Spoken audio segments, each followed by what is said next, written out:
he said, he's like, the story's very famous. We met on a flight to Tampa in 2001, blah, blah, blah. And it's like him repeating it. She got a B-. It's right here. You can see on that. This is the test. Don't you think then I'd be like, you're fired as my PR person because you created this whole storm. But she didn't really. Has your PR person ever your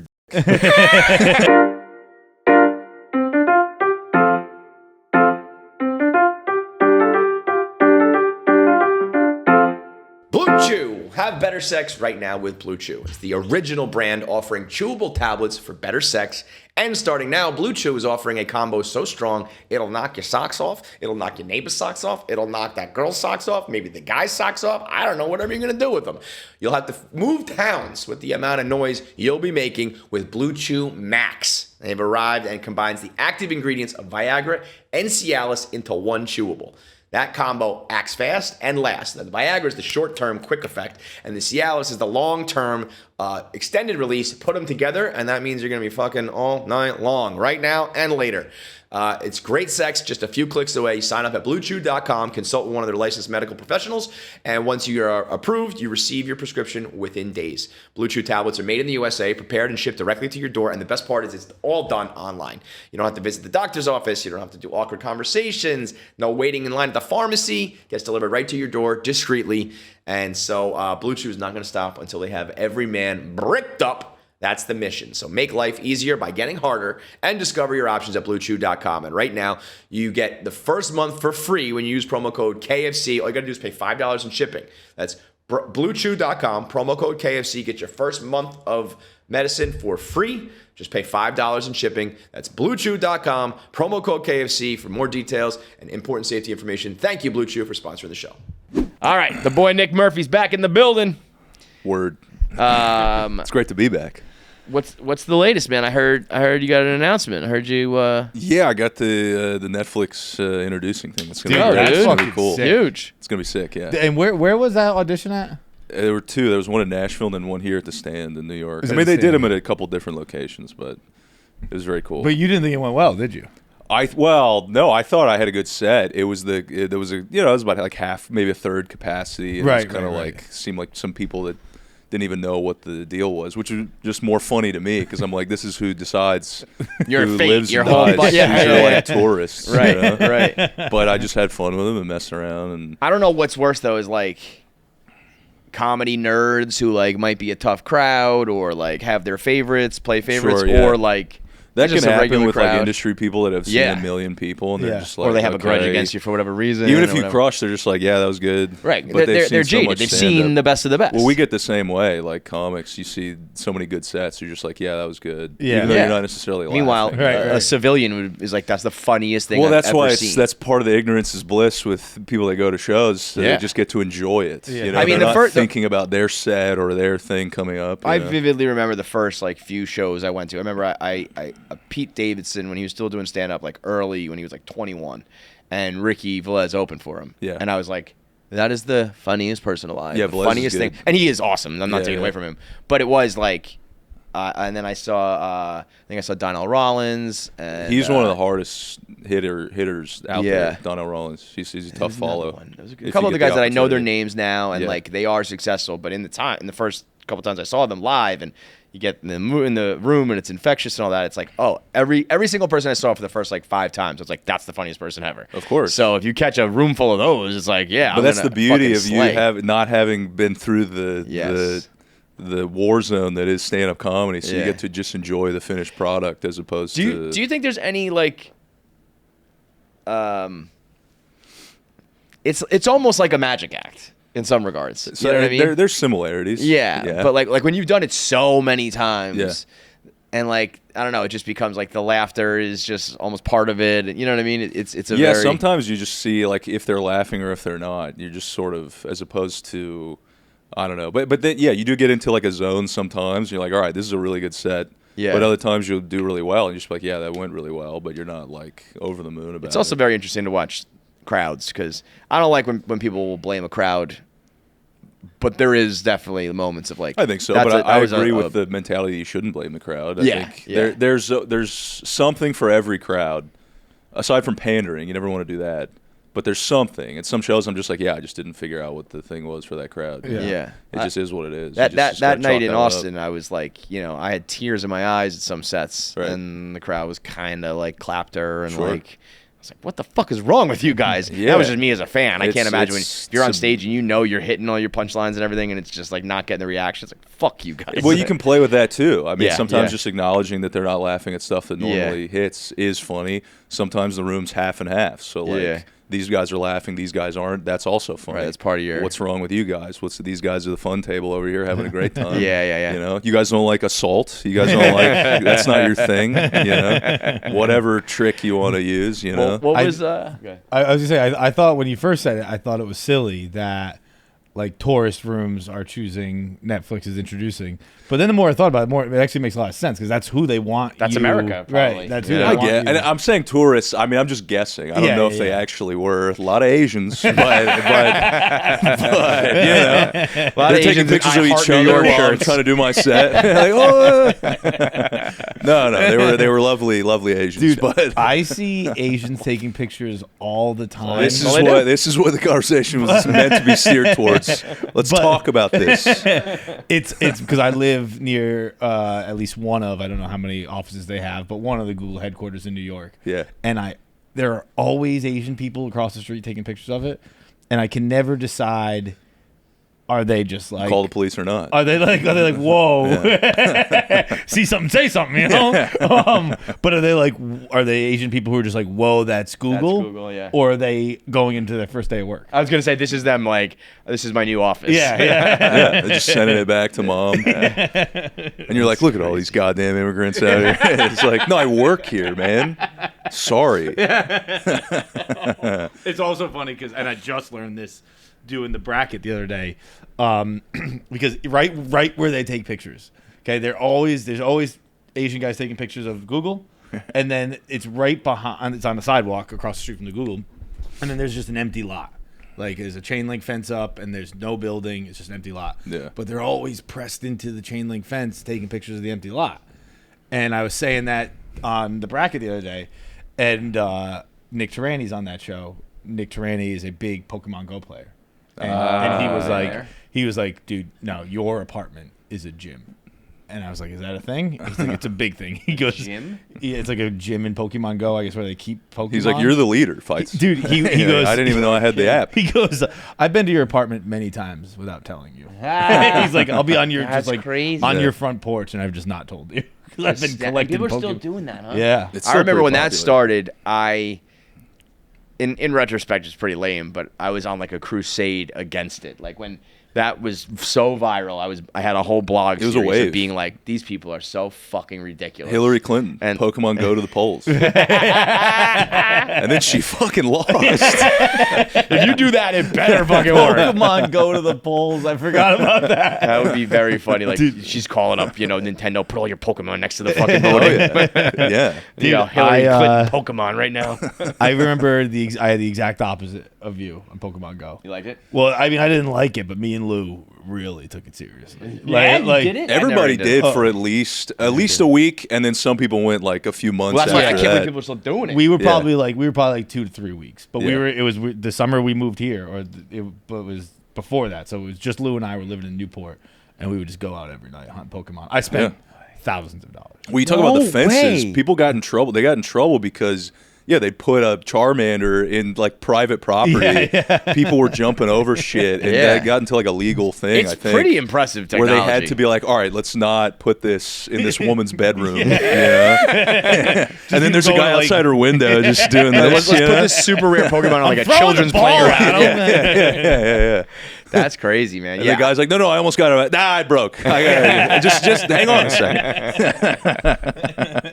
That I also had a blog series for a long time. In retrospect, I should not have. It was just called Asian People Are Aliens Part, and I put like part like 9,250. You know what I mean? It's like just endless numbers of just being like, Asian people are not humans. They're just so. Clip that. Yeah. Clip that. But Out like, of context on Instagram. When I see that, like the pictures and the I'm just like I can't believe we're from the same planet. Sure. It's like you could not be more different. I'm sure like the first white people said the same thing. And here we are again. Have made no progress. You stay on your side. I did make that joke once. I did Georgia Tech, a frat party show, and Georgia Tech. And I said I wasn't sure like if I was going the right way. I had my GPS out looking for the frat house. But then I'm like, am I even close to Georgia Tech? And then I saw 3 Asian guys playing Pokemon Go walk past me. I'm like, I'm getting close. warmer. The show. But then I was like, I had my phone out like this, so they must have thought I was playing Pokemon Go too. I'm just looking for the GPS. The whole world is just secretly Pokemon Go. I'm just spinning in the Theta Chi. I'll say this: watching you over here, yeah. You know what you're doing. I played a lot. I did play a lot. I'm saying, for those first couple months, I was into it too. When I saw you flick this, I was like, oh, yeah, you throw the ball. Yeah. Go to the raids. It hits it, like, captures it? Yeah. You go to, like, a raid where you have to get a legendary. It's a bunch of people meet up. See, this is where they're going to tune out. I mean, I remember, though, people in, like, in Central Park, like, running and shit. Yeah, it was embarrassing. Yeah. My buddy was more into it, and he would go with the people. I would stand behind a tree. And I'm not gay, man. I'm just here. This is a business trip. Get this Mewtwo, we go home. I'm not talking to these are different losers over These here. are not human beings. These people are from another planet. That's not me. I'm a regular guy, just picked up a quick little hobby over here. I go home to my family. I don't tell my wife. Whatever it is. Is that so? That's still. I'm sure that's probably making like $1 billion a day, and I don't even know it, right? Oh yeah, they're gonna be rich forever, man. They just keep coming out with new versions, new Pokemon, new shit. They on that same podcast. Can you pull up the 1000th Pokemon? The podcast was Nick's least favorite things, and he's furious about this 1000th about the 1000th Pokemon who got introduced. Something like gold something. Just go to images. This is no, just take anus off. That's probably gonna confuse. There? Yeah, that one right there. Goldango. I know about this guy. And all the Pokemon people on the show were like furious. They're like, he sucks. He's the worst Pokemon. They weren't talking about his attributes. They just talking about strictly like what he looks like. Yeah. I had to give them. I was like, guys, bad news. He looks like every Pokemon. I was gonna say, what's different about him than the other ones? Well, here's the thing. You can only make so many, and they're running out of ideas. We used to make fun of this one in high school called Clef Key. It's just a ring of keys. And it's like, how long did it take you guys to come up with that? Whose job is it to come up with the new... I think there are people who are trolling, like, let's make as bad of a Pokemon as we can and see if people go they could bonkers do this. for Hey, it. we got TV at SOAR. And they're just like, that's in. Put it in. Yes. It was a card game and then a video game, or vice versa?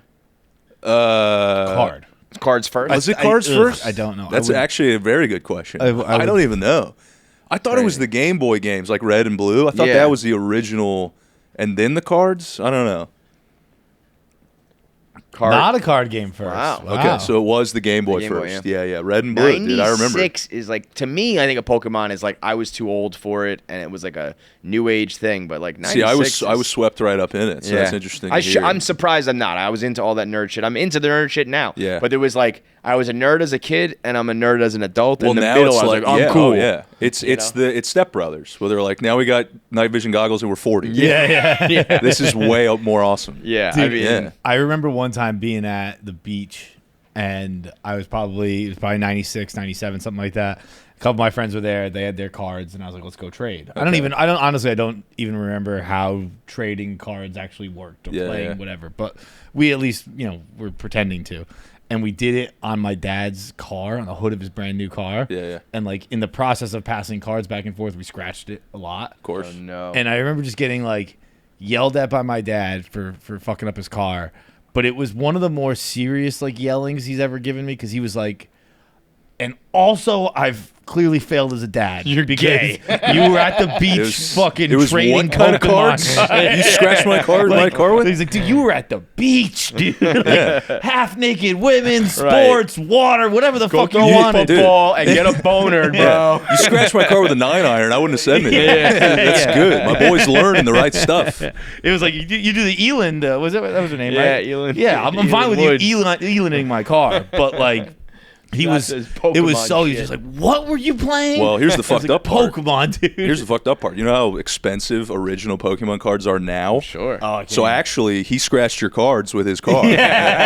Because if you get those rated, dude, you got a Charizard original. That thing goes for $10,000. Really? Dude, I used to play Magic the Gathering. You know that? Of course. That's some real nerd shit. Yeah. And I was old enough, young. Yeah, I was doing it when it was like easy to attain a bunch of cards. Yes. And even though I was probably in like first, second, third, fourth grade, so there were cards at like the collectible store that was like $400. That I was like, oh, that's $1 million. I'll never get it. Yeah. But now that's worth Had like you a quarter purchased of that? $1 million. Like You know what it big money. is? Because I have the same thing, and I have almost none of my original cards. I don't know where they are. You don't think about it like that when you're a kid. Like, this is an investment. Right. I just bought Bitcoin. Right. You know? Yeah. You ever seen the original Saw? The movie? He wakes up in the bathtub. Yeah. And then the key goes down the drain. And then at the end of the movie, the bad guy wakes up. It's the big twist. And he goes, the key's in the bathtub. Well, he remembers at the beginning of the movie, it went down the drain. It's gone. That's Pokemon cards. Because he wasn't thinking about it. He just woke up out of a stupor. And he's like, what the hell's going on? Not realizing it's already over. It's too late. Yeah. That's Pokemon cards. They're gone. There's no way to get my originals back. I think Post Malone paid like $2 million for one. Logan Paul's got that, that big Charizard he always chest. flexes, but that's like real shit. They're really expensive. As a kid, we like my house, all my siblings, we chose to back Beanie Babies, so we fucked up. But did those get expensive if you still have them? I don't think now. So. They had, but they had like a window. They had their moment. I think now you can get like a couple $100 here and there, and there's probably a few that really pop off. But there was a era like in between. That Our house was like, full of. I had a sister, so she was all over those things. I was gonna say the Princess Dies. I remember my dad was like on a work trip in Canada. And we made him miss his flight. We're like, do not come home without the Princess Di. Post-death or? Post. I'm like 99% sure. Because I don't remember her death, but I do remember that. I wonder if it was like if you had that and then she died and you were like, so much money. The value's going to go up. Yeah, I think that these show up at the still funeral. have their... Yeah, they put a pretty big twist on the paparazzi. They just had a trunk full of fucking Princess Di. Like, keep driving! Or sell them out of their car at the funeral. We're either getting her to autograph these or we're killing her. Either way. Yeah. I mean, these are always like, this is what it's listed for. I don't know if anyone's buying it for $292,000, but looks like they still definitely have some value. But man, that was a crazy. Because they were smart about it though. I remember reading about this. I'm pretty sure everyone you bought had a predicted value. They almost like built it into the. It's like you're buying it now for like $5, but like in 10 years this will be worth like 500 or something. Yeah, but and it was almost like the marketing of it. That's what I mean. Well, exactly. Yeah, but what a fun way to just put that on there. Yeah. We don't know. We're going to tell you it is. Yeah. There's actually a movie about it it's decent. It's nothing great, but Zach Galifianakis and Elizabeth Banks. It's an Apple TV movie called like The Beanie Boom or something like that. Huh. How did that do? It was one of those direct to streaming, so I don't know. But it's like, look, if you're They're looking like, buy this movie now, because 10 years from now, it's gonna be $10,000. If you're looking for something to have on the background, it's fine. Sure. I wouldn't recommend it as like a sit down and make it a movie. That's night. the dream, dude. Just have background shit that I get residual checks Oh. for. Anytime I'm in like a CVS and I just hear some pop song that like is not awesome, but it's in CVS, it's like, God, the checks on that, man. The grocery Just make store some music. mediocre shit. Get And yourself get on that money. 106.7 on that. Yeah, dude. I would love that. If they were playing my comedy album in the back of a Lowe's, and it's just like, yeah, you know what dude. the key is? You gotta, when you make pop music, it's like 99% love songs. Sure. But you got like once a year make a like, I'm gonna make it to the top of the mountain type song, and it gets played in every inspirational fucking show and sports. I almost league think and the opposite of that. With like Rachel Platten, every time her fight phone, song. Every time her phone rings, she must be so depressed. Where it's just like, well, something horrible happened. You know what I mean? So I've been to 3 Rachel Platten concerts in my life.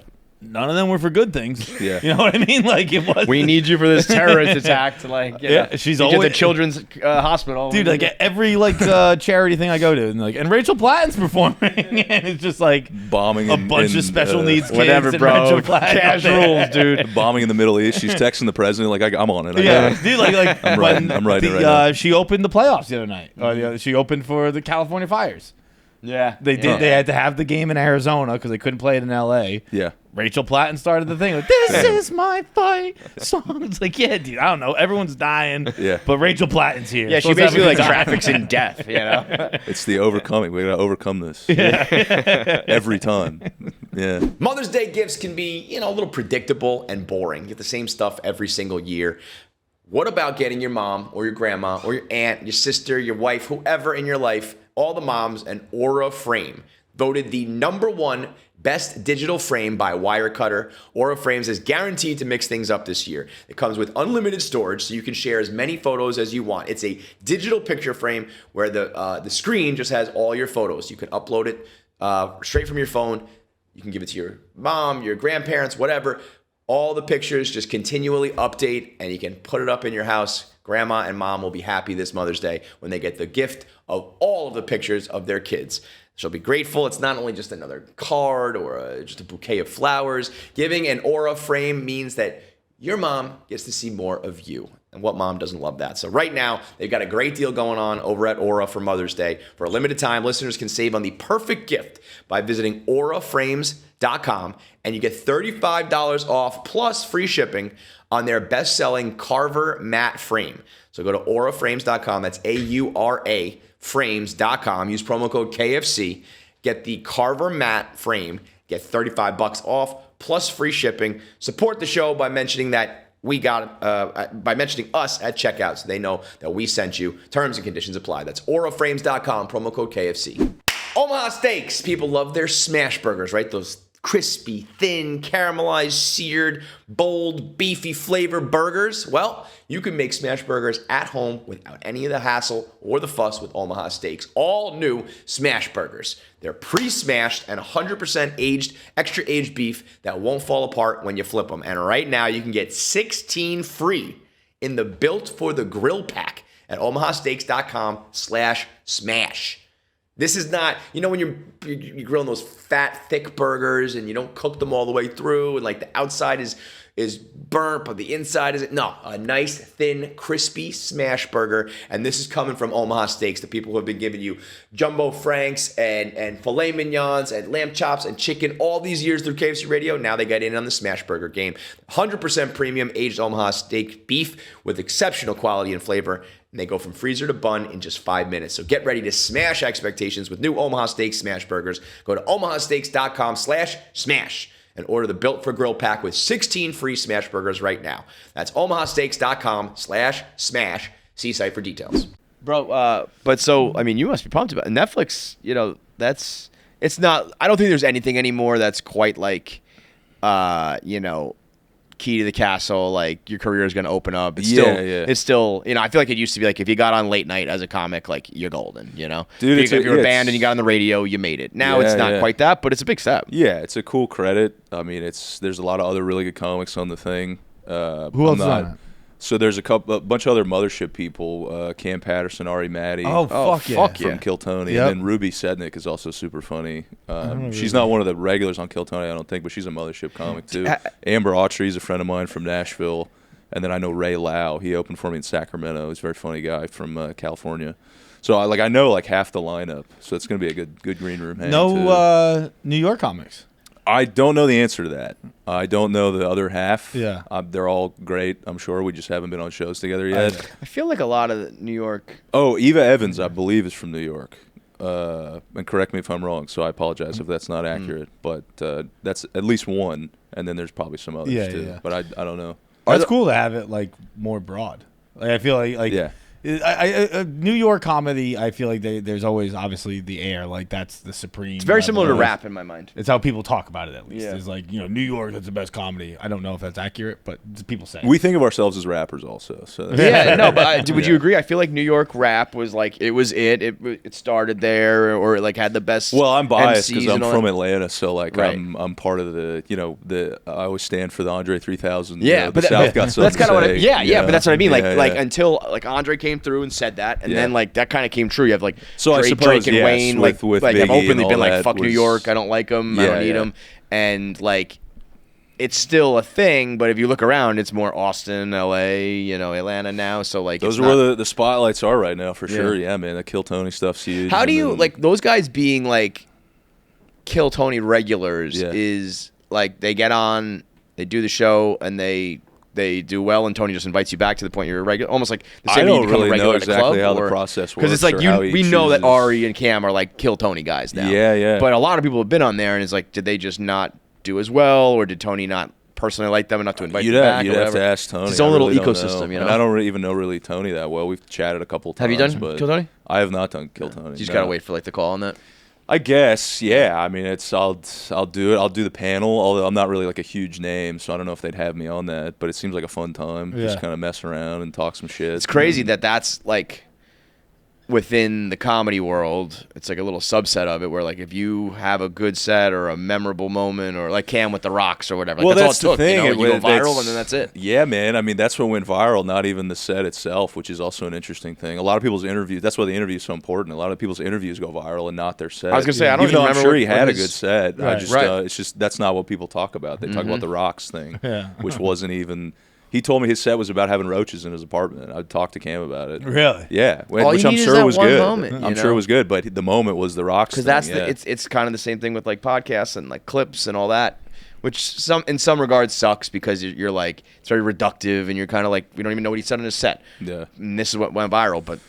I think the cream will rise kind of a thing. Like I'm an old school guy. I got into the clip stuff. I've kind of slowed down with it just because I've gotten busy, and I do all of it. I do my own editing. I do my own, and I've had people reach out and offer to do my clips, but like they charge, and so it's a money thing. And then will they do it exactly how I like to do my clips? I don't know. Will the clip even go? Is it even worth spending all this time on? Yeah. I think that is the future. But for me, it's just focus on the stand up, and then it'll that's take what care of I itself. think. What it needs to happen is, I mean, ideally in a perfect world, the content creator runs their own accounts, makes their own promotional shit, because then it's just like it's all natural, organic, real, all that shit. But it's also just not right feasible, because I think you focus on your comedy, and then there is a whole industry to itself of like I want to be a clipper, I want to run a content page, I want to put up clips.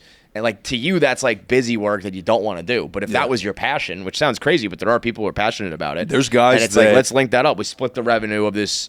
Let's make it a YouTube channel. You do the clips.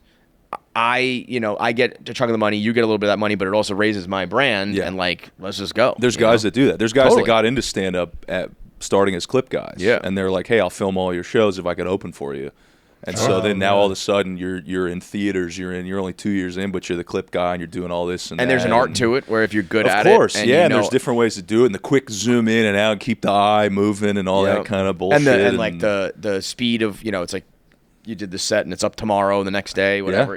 Consistency is very important. Especially I hear it from the streamers more because they'll do like a 12-hour stream. Oh yeah, and no one's gonna like the diehards will watch that, but then most people want to just see the clips. Yeah. So there's people talking about, I think it was like Kai Cenat paid like $100,000 a month to clippers. Yeah. Because if there's, I remember there was a Twitter account that was called KFC Radio Uncut, and it was just like a fan who started it, and I was like, this is so awesome that there's someone out there who likes us enough to like do this, and it's good for us. But Shout it's also out just to KFC Uncut.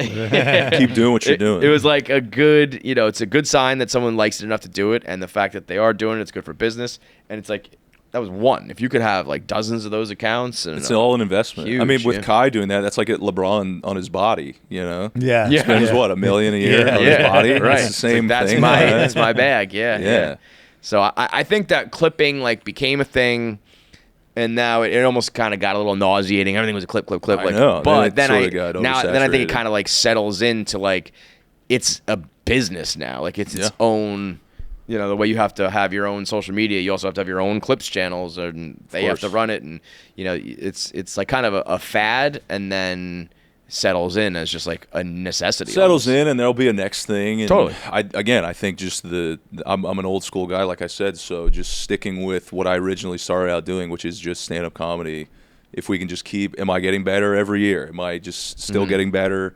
I think you'll get some sort of opportunity to get something. And so, now I got some momentum. That doesn't mean it's over. That doesn't mean it's, And again, I appreciate you even saying that. I didn't come on here to promote that, but I appreciate you saying it. But yeah, I'm not like Dave Chappelle now or anything, and it's a very cool credit. But you really never know, though. I mean, as long as those you have a chance that maybe that'll pop, exactly. I mean, there's gonna hopefully will lead to more things. But again, the stand-up's got to stay consistent, and then keep writing the new jokes. I was talking with Matt Edgar. He's a great comic. He's in Austin now. He was a Comedy Store guy in L.A. He's been doing it for a long time. He came up with Tony, and he was saying it's just the next joke. That's what it's about. Yeah. What's the next new joke? That's what we get excited about, where it's like, because you'll go crazy if you're just doing the same hour. You know, Louis changed the game on that, where you got to have a new hour. You don't have to. Nobody's Louis. Right. But nobody's at this point, Chappelle. But, you know, working towards that. Maybe if you can have a new hour every 3 years, every 5 years. Well, just especially with the internet something now. new. I mean, I'd imagine back in the Exactly. day, you have one good set and you do it for the next decade. Yeah, because no one's seeing it, no one's talking about Exactly. it. I haven't come to Tampa yet, so there's a whole new market. But which is why crowd work took off, because Yeah. now comics don't want to burn their material. Then we sort of figured out that people don't necessarily care that much. Again, we're not Louis. We're not like, they're not following you that tight. Some of them want to see that joke again if that's why they came to see you in the first place. It's like going to see a band. It's Yes. like, I know what your closer's going to be. I want to fucking see it. It's a little different because music, people do want to hear the hits. But if you do see the same guy twice and it's the exact same hour, people will talk about that on the car ride home. Yes, Yeah. but like I think you should hit your 2 or 3 big ones. And some guys will do that at the end. They'll Yeah, go, do you want to Nate hear? does that a They'll lot. go, do the, Yeah. Gaffigan will get to do the Hot Pockets, do all that kind of shit, and that's fun. But you want to update it for your own sanity, but also obviously to keep the act fresh. I think the crowd work thing is another thing that's the pendulum's gone back and forth. Like, I think it was very funny and seemed revolutionary at the time. Sure. Then people started to catch on that it's like, wait a minute, that wasn't really like natural. You just kind of shoehorned it in. Sure. Like, this is a written joke that you use the audience There's to. tricks. There's and tricks then there's to dive in and out of your bits, or some this or some that, and I like doing it. I think you should be able to do it. I don't think it should be your whole act. If that's not what you want to do, some guys want to do a whole hour of crowd work. That's great too. Well, that's what I mean. And then it almost became people kind of criticizing it. Of course. Treating like it's lazy. Yeah, because guys started blowing up and they got mad about it. But also, I mean, like, you look at Big J, it's like, he's a fucking legend and a GOAT. Of course. If you're like a hack, I get it. Yeah. But I think the guys who are really good at it, it is kind of the highest form of, you're thinking on your feet. It's not that magic show thing I was talking about. You're not rehearsing it 1,000 times. Like, you can be funny right here, right now, with no. So I think it's actually, I think I get why some people kind of soured on it, but then I think it went too far the other direction. Yeah, I think there's definitely a middle ground to land in. That's a more balanced sort of act. I like to do a little bit of both. If I need to do just a set, I'll do just a set. If it's a crowd work show, I'll do some of that. I like being able to do it and have fun with it.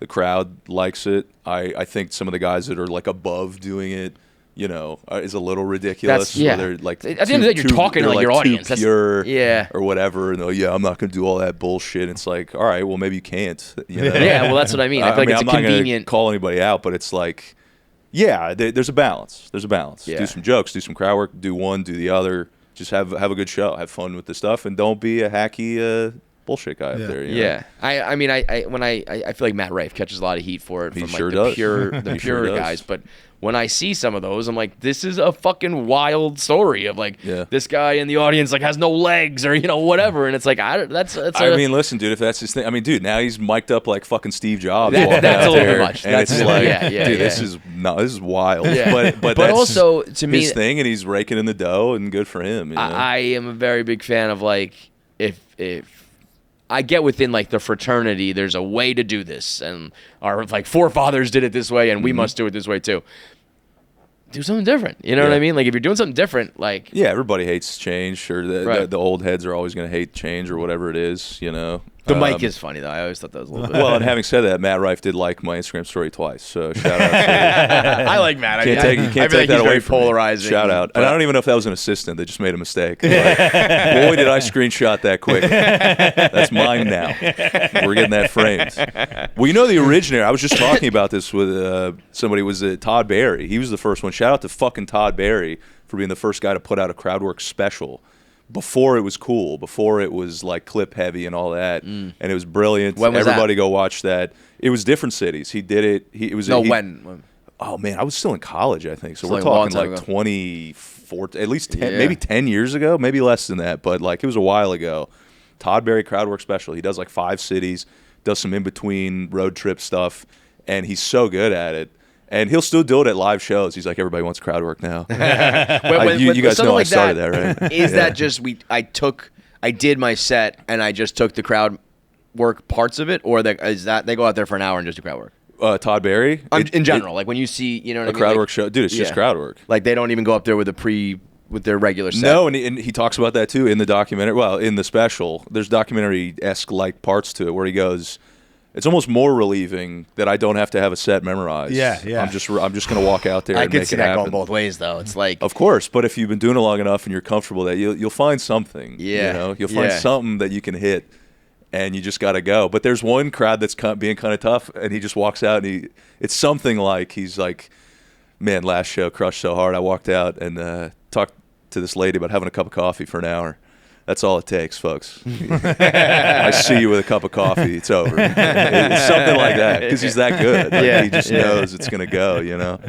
And yeah, you can reference other shows and all that kind of shit. But yeah, dude, just do your thing, you know. Shout out to Todd Barry. So you filmed the audition and then you've got it, or no, there's no none of those were taped. We just did the audition. The taping will be what's in. But I mean, so do you have the material you're going to do for that? Yeah. Okay, so it's the same. So you don't have to write something new right now. You're going to go with what you got. No. Yeah, that's got to feel good too. It's like that. I'm just going to do crowd work. Dude, I always think of the Shane talking about when he got SNL the first time, not as a cast member, but as a host. Yeah. And he called Louis C.K. and he asked Louis for advice, and he was like, "What should I do?" And Louis said, "Do your best stuff."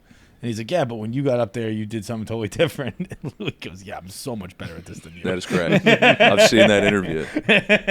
Yeah, I'm Louis C.K. Yeah. And he, by the way, he's talking to the second best of all time. Right. That's also a very cool conversation to get to have. Yeah. And to know that he's probably right, but also even the fact that you're on the fucking phone with him means you're doing pretty fucking good. Bro, I mean, the money I'm sure that Shane is making is probably unimaginable, and the way it's actually not. I think it's posted online. It's very imaginable. Like Bargatze, and then Shane's like top 3 or something. Yeah. But I think even more than that is I feel like his social media, like every time I see him post something, it's just another awesome experience where it's oh, Shane's just with Wu-Tang tonight. Yeah, he's living the dream. Like everybody he meets or the places he's going, or he's like inside of another stadium, or he took a selfie with McConaughey and put it on his story. Right. No caption needed. I was gonna say he's also so not a social media guy, and when he does put up a picture, it's just a nuclear bomb. Well, that's kind of what you want. You kind of want to be able to live your life, but you're that big of a personality. It's a great spot to be, though, because I've always said if you are big enough and talented enough that you can do that and keep some mystery and keep your social media reined in, awesome. Of course. For me, I'm like, I got to throw everything against the wall to see what sticks. Yeah. You know what I mean? But when I don't really need this, but when I do it, it's going to be like oh, shit. Oh, how sick is that? Yeah, it's kind of almost cooler to sort of be in the shadows, and then you drop something. I mean, that's kind of Louis right now, where he'll just drop like a new special out of nowhere, or a fucking TV show, and everyone's like, "What? 8 episodes of what?" It's actually so weird. Like I'm just on Louis' email list. Yeah. So you just get an email from Louis. It's like, "Hey guys, did a comedy special." You're like, "What?" Yeah, he's so casual. LouisCK.com, dropping another $20. What was one? Just Michelangelo just DMing you like, "Hey, I just painted a new ceiling. If you guys want to check it out, it's up." I mean, just look up. It was, Adrienne Iapolucci had her new special. She's great. He sent an email promoting that. Yeah. But that was the first email I got from Louis in a while. It is such a fulfilling like your friends. thing. Yeah. Hadn't heard from Louis, him. what's up? Replying to all the time. Pretty one-sided, but it says at the bottom, "Do not reply." And I was like, "Hello, Louis." Specifically, John Feitelberg. Please stop responding to these. I think if you act that way and sell it that way, people believe in it that way. Yeah. But you really got to have the goods to do that. The product speaks for itself. Because if you're definitely. like, ooh, surprise album, and nobody fucking goes and listens, it's like, well, I should have done a 3-month run up. Yeah. You know? Well, Louis is the one that said that if you if you do the same hour as last year, they're gonna have a great time, the audience, but they're never gonna see you again. Yeah. If you have a new hour, now that you're fans for Now I life, have so to that's come. why he started doing that. Now he's also capable of doing that, and it takes 40 fucking years or 30, whatever, to get there. Right. You know? Yeah, but I almost feel like it's one of those things. What was it, like the 5-minute mile? Like, could never be broken, and then once they did it, like everyone could do it. Yeah, but it's still. I remember. Yeah, that's crowd work. Not that you'll be the best or have your new hours great every time, but I would guess, I would imagine, I have no idea, that like early on people thought like you create a set and then that's your job. Yeah, and then that's your once hour it was for like 20 years. Right. Yeah. And then once you just flipped your mindset of like you keep writing, not to say that it's always going to be amazing, but it's like, oh, I can do another set. Well, and by the way, people hour. hated Louis too. There's interviews about this. They hated Louis for doing that. The old heads, because it makes you look like a slacker. It's like, fuck, they you wanted rocked the to boat. just keep the hour. They're like, what the fuck are you doing, man? Yeah. We're crushing all this puss. We're just doing our 1 hour. They love it. They don't know that we don't have shit else. And now you're coming out here doing windmills, doing behind the back. Yeah, I was gonna say it's like the 3-point line. It's like, wait, Yes. whoa. We're laying the ball up, dude. What are you Exactly. doing shooting all the way out there? Dunks, the alley-oop and semi-pro. Yeah. People can't just go flying through the air like that, Jackie. That's what they were saying to Louis, you know? Yeah, like we have a good fucking thing going. But I think it's here. good for the game. I think it's good to update your shit, obviously. obviously, and people Yeah. want to hear the new stuff. Oh, what's his take on this, you know? Speaking of big acts, by the way, did you ever do with Bert, or is that still later? No, that's November. Oh, okay, so you got more time. Got more time. All right. I always say about it, I'm like, sitting here, I'm not nervous. I think I would be. You say that now. Sitting here, May, April, I'm ready to go. Here's the thing. Me in this room with 3 people, not as nervous as I might be with 25,000 people. He's like, Bert, you better bring your shit. I'm ready. Well, I just like the idea of an empty room not laughing. Uh-huh. I went to Segura at MSG the other day, and I was sitting on the floor so I could like look around and really get how big it is. Feel it. And I was like, it's just so comically big that again, when you're standing on the stage, I'm sure it's very different. But like, I was like, when Bert first asked me, I had a tough like 2 weeks of sleep. I did not sleep well. Wow. I'm fine again now, and I'm sure as I get closer to the date, it'll get 2 weeks bad then again. and 2 weeks at the end. Yeah. But like the idea, just sitting here trying to analyze myself, I think a room is scarier to me than that, because it's just a sea of nothing. Like I don't even know People getting their beers and all that. Yeah. Like you really. It is a little bit big for what stand-up comedy was originally designed for. right. I don't even think it's good for the people who are superstars. It's like Sure, it's not, yeah. I mean, you well, know. the money's great, obviously, but yeah, but I mean like the sound. no, and the exactly. vibe and all I've that. been to some of those, and I've sat towards the back, and there's people just having full-blown conversations Yeah, because they're not right. close enough to the action. Like they Right. can hear it obviously over the PA system, and they'll have their fun moments. But it's not a 7,500, 200, 300 seater where you're right there. Right. This is all that's happening. There's not some guy flipping his hot dog over here Yeah. and some lady yelling at her boyfriend over here, Yeah. and we're in the nosebleeds. It's like this is more of just sort of the show of it. But it's not like what stand-up comedy's designed for. This is Yeah. for Taylor Swift. I you feel know? like stand-up comedy is like Bunker Hill. Like you see Yeah. the whites of their eyes. Yeah, kind of deal. yeah, man. That's This when it's is way like- better. It's more intimate. This is like I don't know. It's just a group of. Again, I'm probably gonna get on that stage and be fucking terrified. And That's bomb. like Bunker Hill But- if the enemy's on a projector that's 50 feet tall, you know, and I didn't freaks think out about your you on whole the army. Jumbotron. The Jumbotron. I've yeah, already. yeah, yeah. Don't worry, I've already thought about that. You know what you should Yeah. do is take your shirt off. Bert starts sweating backstage. Like, fuck, I didn't tell him to do that. The honest to God, like the one thing I've thought about a lot is like when I walk and I see myself on the Jumbotron, I'm gonna see my peripheral. Your nose? And it's just gonna be Are you a gonna freak fucking out? mean profile and be like, oh my God. It's a Roman nose. That's what my nose looks like 10 You feet honestly- tall. you God should- damn. But you If know you're that'll comfortable, get you a should work laugh that though into if you your- say you that. should I work was that planning in. on Yeah. going out. Yeah. I did one. Yeah, your nose will be like it'll be like an 18-foot nose. That's I funny. did one at Netflix Fest last year, and it wasn't a Jumbotron that size, but we were on like probably 50-foot tall monitors, and I just kind of looked at it, and like, it's pretty cool, huh? Yeah. And then that gets a billboard. laugh. Yeah, You know, yeah. you can do a lot of You even know, if it's like the Double Dare nose. Remember that? Yeah. Giant nose? That'll be you. if you walk out there and you just go, whoa, you know, that'll get something. I'm Yeah. not telling you to do that, but with Also, that many I mean, people, it's you like know. the built-in audience you have is going to just be like happy that you did it. And Of like, course. They're gonna think the it's audience cool that as doesn't shit. know you And doesn't care. The built-in audience I have will be 15 people there, all backstage. I'm not even Yeah. saying there. I just mean like. Yeah, they- you bomb obviously and you go they're- backstage like, dude, you crushed. Man. Yeah, That yeah. was awesome. We loved it, man. It was great. I mean, I've seen you do it enough times now that I'm also like, you can just do well, I don't know. Are you going to go out there and like the way when I saw Ricky Velez, I was like, I don't care about Pete Davidson. That's the guy.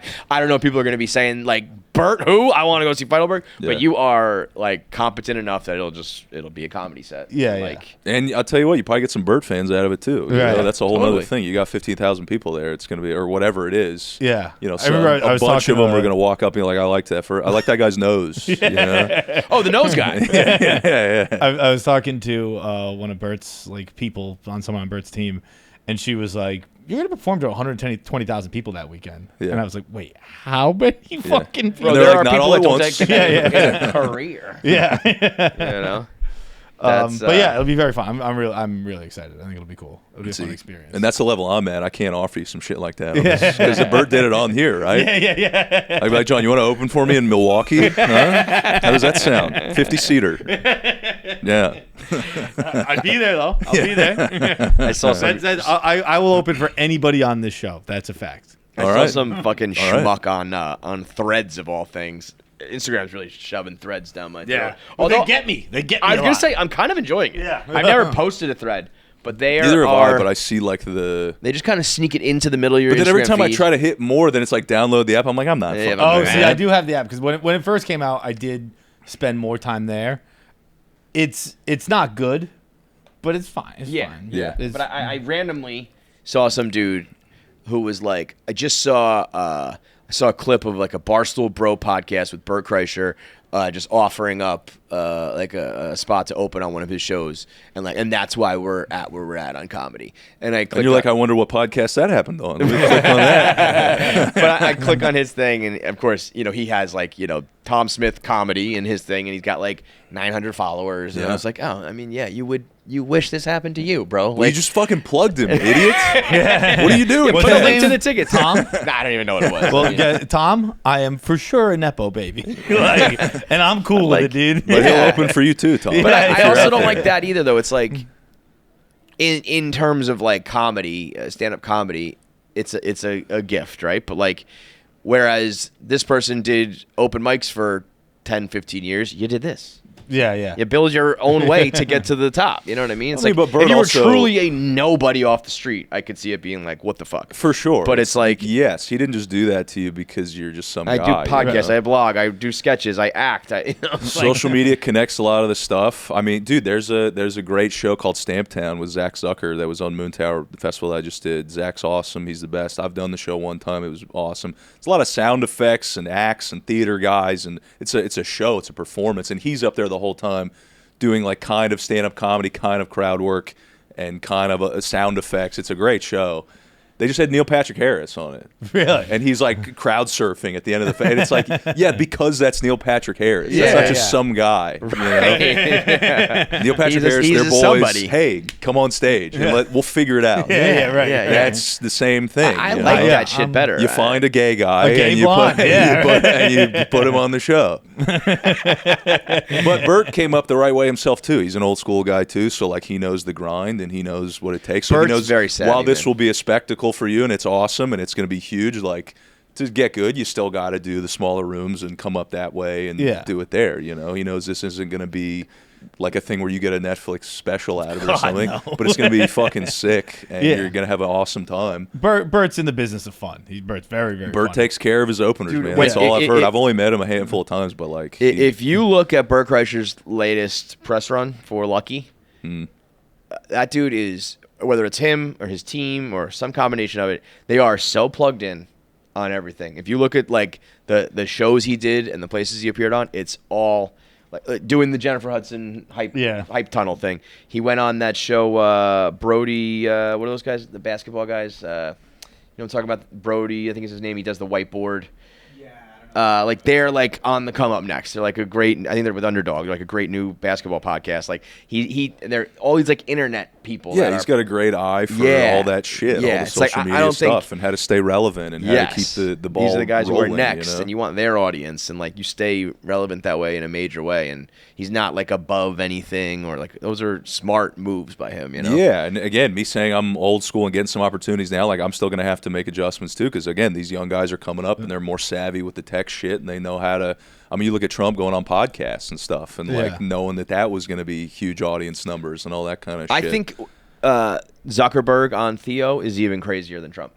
I've only seen like one or two clips of that. I haven't seen the whole thing. I think it just came out. I've only seen one clip too. But like Trump was campaigning to be president. And like these guys have mega numbers. It's a perfect fit for his audience and his voter base or whatever. Yeah. That I almost understand more than like Zuckerberg. Yeah. You know, like that. I mean, Theo is on a whole other level with some of these guests and some of like the. Yeah, but then I mean those clips are going to go viral, you know. Totally. It's Mark Zuckerberg talking to Theo. You can't get more two different personalities than that. You know, two weirdest guys in the world. Kind of, but from like opposite ends. Yeah. They almost don't even speak the same language. Yeah, they really don't. But that's what makes it great. Yeah. You know? Yeah, that's the Tim Dillon was on with Rogan, and they were talking about how CNN was like, you know, referring to them as like the right wing like podcasters, you know, and they just kind of all get put in that bucket. And he was like, I know, like he said he rattled off like 10 guys who are doing arenas who are all liberal, you know, but it's become that's like the it was that interview he did with that lady, and she was trying to get like a gotcha moment. Yeah, he said he did an hour. And he was like, "Is Theo Vaughn the leader of the alt-right?" I don't think so. Step up your grooming game with the new Stetson Cooling Men's Grooming Collection. If your face ever feels tight and dry after you shave, this right here is your fix. Stetson's high-performance formulas use advanced cooling technology that feels amazing on your skin, and they smell incredible thanks to the Stetson Spirit fragrance. The full lineup covers you from start to finish. We're talking pre-shave, shave, and then post-shave. There's a 2-in-1 face and beard exfoliant wash, a breakthrough cooling shave oil for a close, smooth shave, and 2 refreshing aftershave options, a moisture splash and a soothing balm. Premium formulas, no fuss grooming, and each one is just $7.97. The full collection right now, just $7.97, available exclusively at Walmart, in stores, and online. Get yourself the Stetson Cooling Men's Grooming Collection. Say that 10 times fast. Stetson Cooling Men's Grooming, Stetson Cooling Men's Grooming, Stetson Cooling Men's Grooming. Upgrade the way that you order your lottery tickets by downloading Jackpocket right on your iPhone. Jackpocket is America's #1 lottery app and the easy way to order official lottery tickets to all your favorite lottery games. We're talking Powerball, Mega Millions, the big boys. You can also do the smaller ones, Cash for Life, Pick 5, Take 3, all the different state lottery games. And if you're in certain states where it's eligible, you can do scratch tickets. And so whether you're out running errands or you're sitting on the couch or you're at the gym, picking up the kids, whatever it is, lottery tickets are just a few clicks away on Jackpocket. Matter of fact, you can order one on your phone right now while you listen to this ad. You'll be done in just a couple clicks, and you can get a lottery ticket for $5 off right now when you use promo code KFC. Get $5 off your first lottery ticket when you download Jackpocket and use promo code KFC. Yeah, I mean, I think you know, Trump kind of started it, but I think like Pete Buttigieg is a good example of like, let me do the podcast circuit. Let me get some fucking of those votes. Bernie went on Rogan back in the day. Yeah. You know, he knows what's up. He knows what's coming. I was talking about Bernie literally last night with my dad.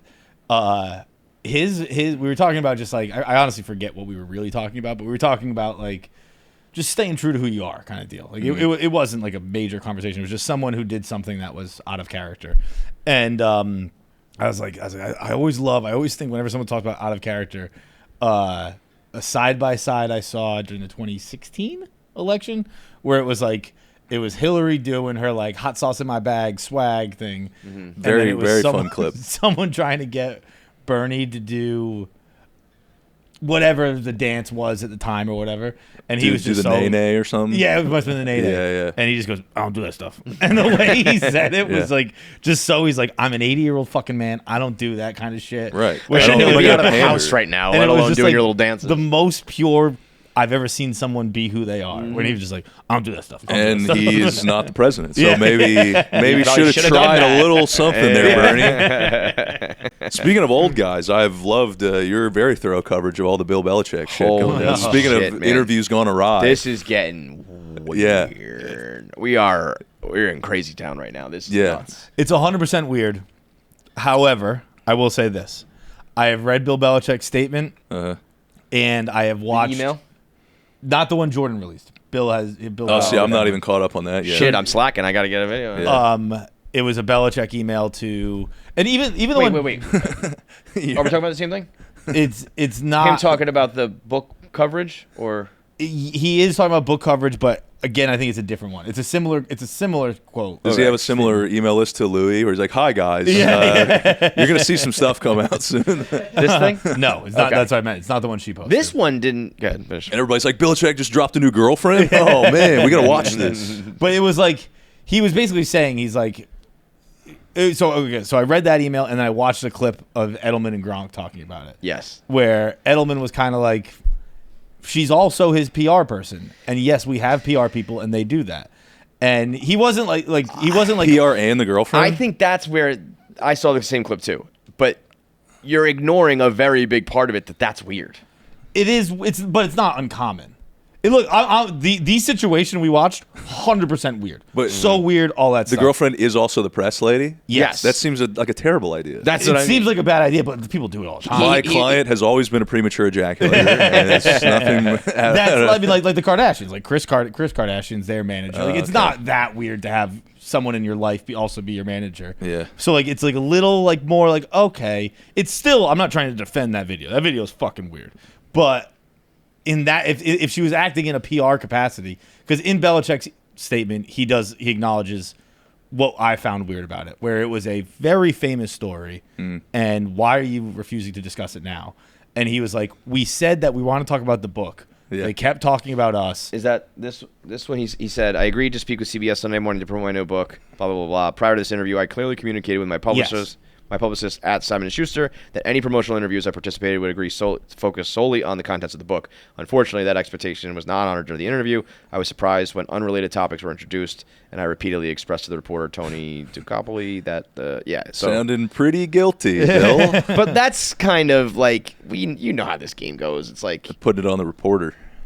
I mean, I don't know. I guess I have honored, when people have said to me before, don't talk about this, I either tell them, if they're not big enough, I tell them, no, we're going to do this. And if you walk away, then fine. Well, you guys broke that with me. I said no Pokemon Go before I got here. And that's the first thing we talked about. But if they are big enough, I will usually honor it. But you also got to know that and there are times I honor it and then I try to wiggle it into the conversation. This was a little more blunt, just like, hey, what the fuck's going on here? But I also think it's much harder to say, hey, this is off limits when you walk in the door with just her and she's sitting right there and she's a part of it all. It's like, well, now you shouldn't have done all this shit if you didn't want it to be, included. After reading Belichick's statement and hearing Edelman and Gronk, I was like, okay, I see how it can be edited weird. It is weird, for sure. The viewing experience was weird. I see how it could have been. You're viewing this through Patriots glasses. This shit is crazy. This is good. This is the fire I wanted to start. This is not. I guess UNC released a statement as well. Then the KFC fans are going to be like, is there tension between Feits and Kevin? What's going on with those guys? If Belichick or Brady come up, there's going to be tension. Yeah. You know what's funny? I thought when I first viewed it, I was thinking of it as like an old man not taking advantage of, but it's weird that he's old and she's young. Yes. And then, but the elder abuse thing seems to be the angle the internet took of he's the one. Now he's the victim. That's the twist in the story. That I think that clip, the clip I've seen, which is the only what Dave tweeted, it's like I can see how everything piled up to be what it's believed to be, and it might be, but it's also like Belichick looks disheveled and lost. Which is, and disinterested, which is what he always looks. So that in and of itself is okay. The girlfriend's there. In and of itself, it's fine. Her acting as a PR person, again, combining it all three. Yeah, if you want to take, I'm not like you're nuts, but I can see how it all individually is just. I love that she stormed out and she thought Bill was going to go with her. Yeah, and he just didn't. And then you got to walk back in and be like, okay, let's resume, I guess. But even the still got to talk about North Carolina and all that. She'll be back. And then if you want to jump in, and first of all, the whole denying not to talk about where you met when the story is on TMZ. Right. I went back to double check. I was like, was that something we learned on the side? No, that was on the internet. They met on the plane. He signed the book while she was doing homework. That's all out there. But that's what it was? They were sitting next to each other. This was in 2000. While she's doing what? She was doing homework, bro. Already not a good sign. Well, so but that's I get that. So she's 24 now. This was in 2020. Yeah, the origin story is always, she was a baby. Teetering. But and I can understand where if you're we don't want people to know that you were an old man helping me with my homework. But A, it's already out there. And B, then come up with a different fucking story. Don't just say you can't. Well, you can't talk about this. Yeah. That's my thing with the Belichick statement. Is he acknowledges the story? Like when they refuse to talk about it, I was like, oh, that story's made up, and they don't want to rehash it.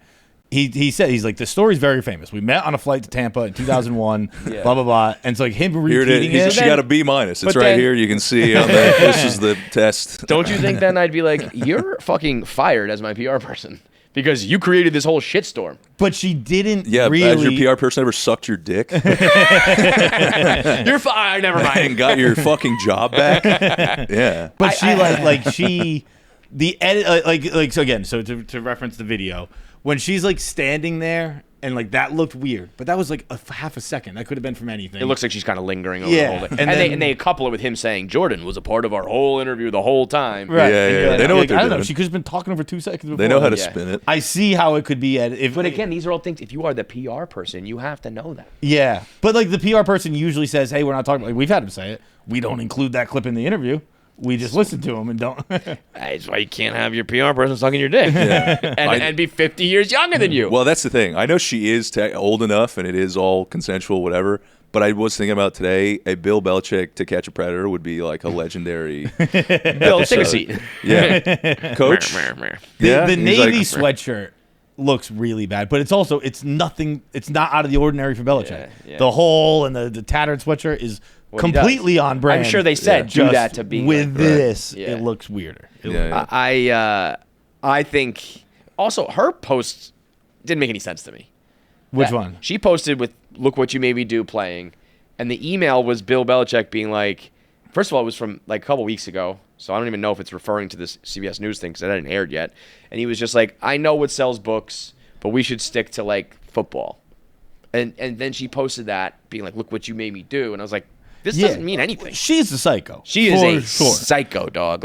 Like we are. I think this is the tip of the iceberg. I think this is going to get crazy. And also, like by now, you've got to make a statement, do an interview, clarify, clear the air, something. Yeah. Because it is spiraled out of fucking control. It's like the #1 story of like gossip right now. If you came out and you were like, whatever her story is, I studied PR, I wanted to do PR, I just happened to fall in love with him, and like, here's what's going on, here's why I've been so hands-on. I don't even know what she could say where I'd be like, oh, okay, because I think it's all batshit crazy. But you got to say something at this point. Yeah. Because now people are just like, you're an escort, you met on a website, you're this, that. Like, but the silence is making it worse. I also think there's a point where you're just like, they can think what they want. Yeah. I don't really give a shit. I think she needs, when this stuff keeps happening, you need to show us 3 other unknown 70-year-old dudes that you've banged, that you've dated. That way we know that was just love and that this is not all bullshit, that you're just going for the PR move because it's Bill Belichick. Like, what would you got to show me a Gary that just works in Pennsylvania or something. No, he exists. What do you mean? Her last boyfriend before Belichick's an old guy, and we know who he is. There you go. All right. I need 2 more. I need 2 more guys. And he like knows them. Oh, that's hilarious. She's mad. I think he's in his 50s. Yeah, that guy right there. Yeah. Oh man, look at this lady. I mean, man. this does not though. Does not dispel the rumors that this is kind of her scene, if you will. I mean, he looks like another offensive coordinator. He looks like another football guy. I think the only thing that I find to be really weird, because we're also acting like old guys and young girls is like some new thing. It's like, this is how it goes. Of course, it's always going to be a story. But when she's like on the sidelines, it's getting weird.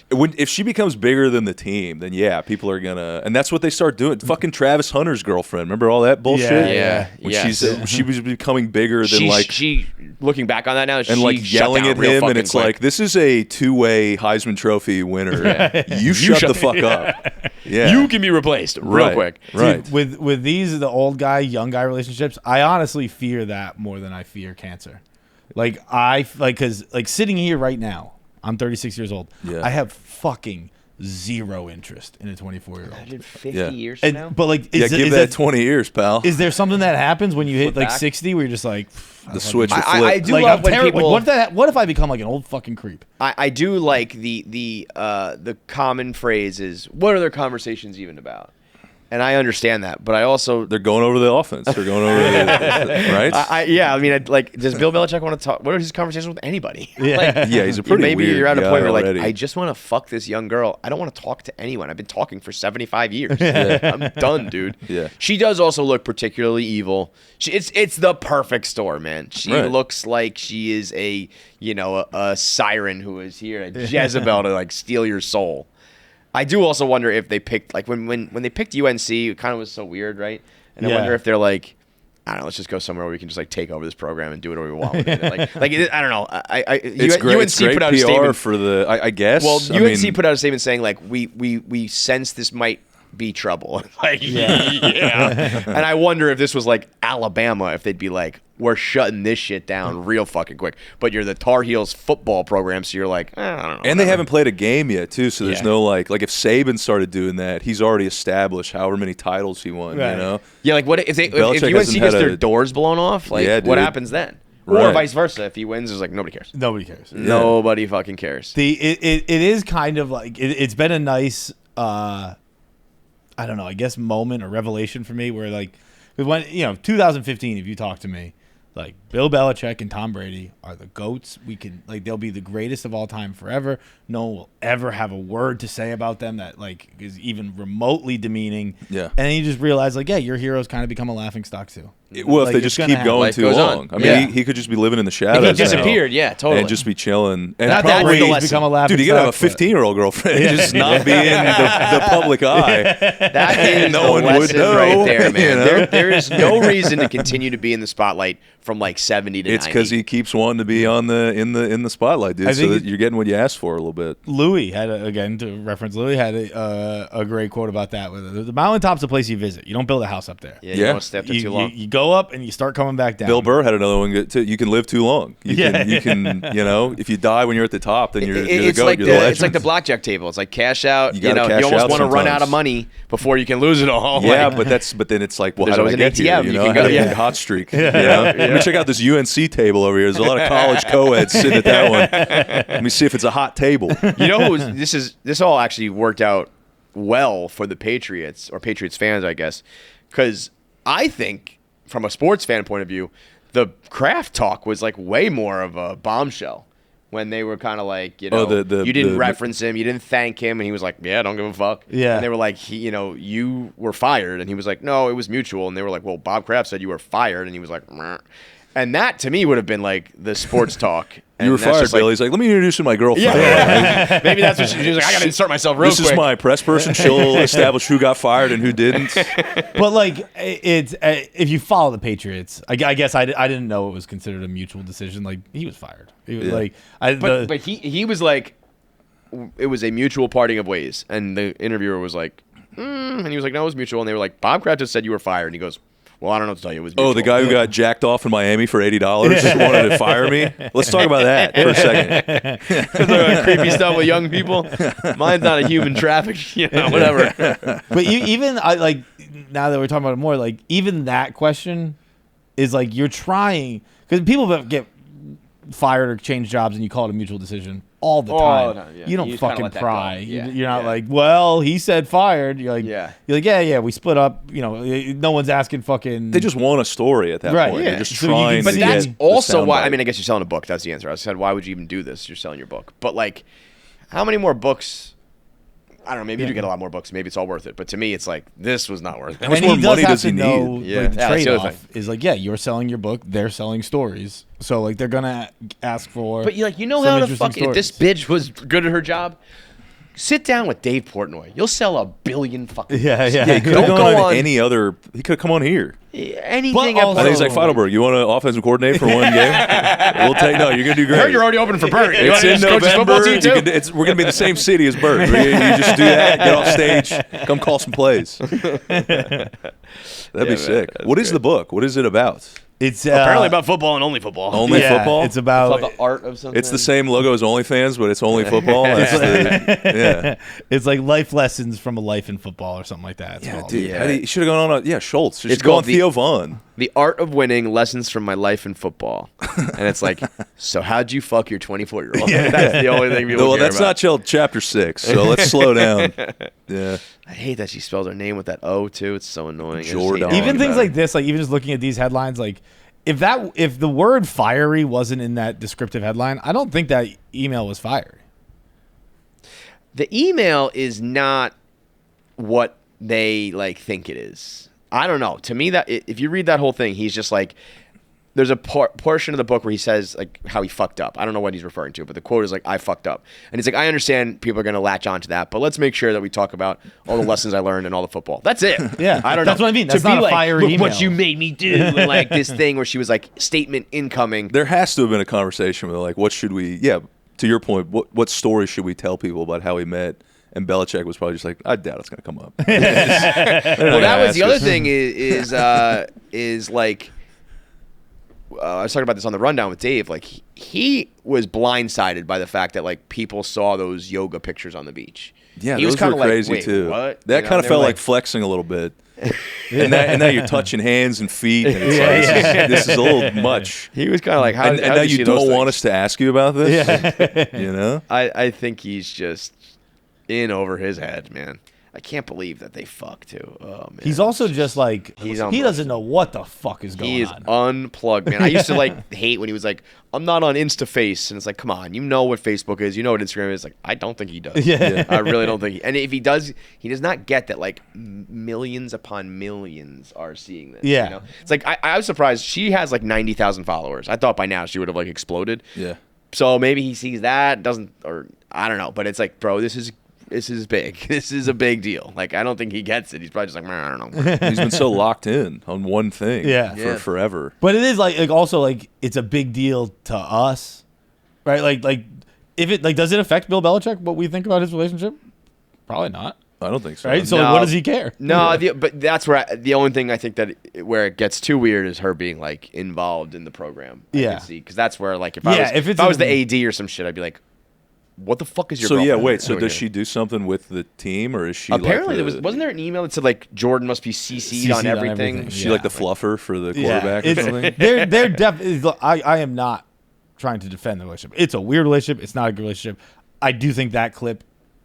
I'm believing what they're saying. If they're saying like, he's got those Pats goggles. The fact that he said the story again, because I thought they were just refusing to say that. The fact he's like, we all know we met on a flight to Tampa, blah blah blah. I was like, oh okay, he just didn't want to talk about it. But I also think that the flip side, like them not airing her storm out, is like they almost did him a solid, because that could have been way worse. Yeah. If they aired, they said like it was considerably worse than what we aired. It's like pretty fucking crazy. Yeah, it's pretty bad. They were definitely poking a little bit too, I think. But that's their job too, you know. It's funny that it was CBS Sunday News. Where it's dude, I I hate the fucking TMZ format in general, where you just like walk up to whoever walking into the airport, they got sunglasses on, clearly don't want to be bothered. The most recent one I saw with Bieber was like, because Bieber's just got it so bad, and he always pushes back on him, and he was like, why don't you just be like a human being? And Justin, have you said the N-word again on camera? And he's just like, but the TMZ dude, person, I have Lyme disease. Can you leave me alone, please? The TMZ person was like, I am being civil. Like this is polite. But it's not. Like, no, though. it's not. What you're inherently doing is not as out of touch as Bill Belichick is. They are on the other end, where they're too much. It's too social media. It's too in your face. Get the soundbite, and they think it's normal. Yeah, it's like I'm not yelling, or it's like, but you're walking up on a stranger with a camera. That's not normal, dude. Right? And then they go back to their Death Star with Palpatine with a Quick Trip cup sipping at it. Like, excellent work. That was excellent. You jammed the camera up Pete Davidson's ass. That was really smart. He got really angry when you did that. And like, here's like $200 or whatever. You know, for, like, dude. the story. I hate that shit, man. Like when Jonah Hill got in trouble because I won't say what he said on the thing. But he dropped the gay slur. We'll do that. And a reporter, next thing you know, he's on like The View. And he's like, you got to do an apology tour. That's not who I am. It's like, no, that is who you are. Yeah. And you're allowed to be But that guy was dude. being a fucking asshole. Yeah. And he was being what you called him. Yeah. He was being what you called him. Fuck that guy, man. Which, by the way, and Louis already took care of this, but yeah, it's not you don't use it for gay people. Right. You use it for assholes. guys being who they're being right there. Yeah. Amen. All right, man. I got to get rolling. So, all right. We got the Netflix. It's the Netflix. It's called Introducing. It'll come out on their YouTube channel. I don't know when exactly it'll drop. We tape a week from tomorrow, I think. Oh, fuck it. In Los Angeles. It's going to be sick. It'll be at the Avalon. It's going to be very cool. Dope, man. Great I feel show. like things are going. I think you're going, man. Thanks, man. Going the right way. I appreciate it. Yeah, as long as you guys keep having me on here. Door is always open, man. Keep riding, yeah. Yeah. No, I mean, I really like. We kind of got lucky in the sense of like we were a comedy podcast when things really started to boom. Yeah. And there was this like crop that are all making like $100 million, and we've always kind of been thinking like, who's the next wave? And I think you're one of those guys, man. Thanks, man. I really appreciate that. Love you guys. Love the Son of a Boy guys, Barstool family. Thank you, folks, for allowing me into the universe. Check him out, man. Yeah, follow him. Be ready Can't for thank that you guys next enough. Special. Be at Feits at Bert in November. Bert also had the best way where he's just like, dude, no one's coming for you. Yeah. Like, I was like, it'll be fine. He knows what's up. Yeah, he's like, no one is You gonna could give a like fuck. horrendously bomb. It means nothing. So, Yeah. All good. Yeah. All right. Thank good you, stuff, man. brother. Thanks so much, guys. Yeah, I appreciate it. All right, thanks for watching. Make sure you subscribe, like, and leave a comment below. Click that button. Or I'll cut off my finger.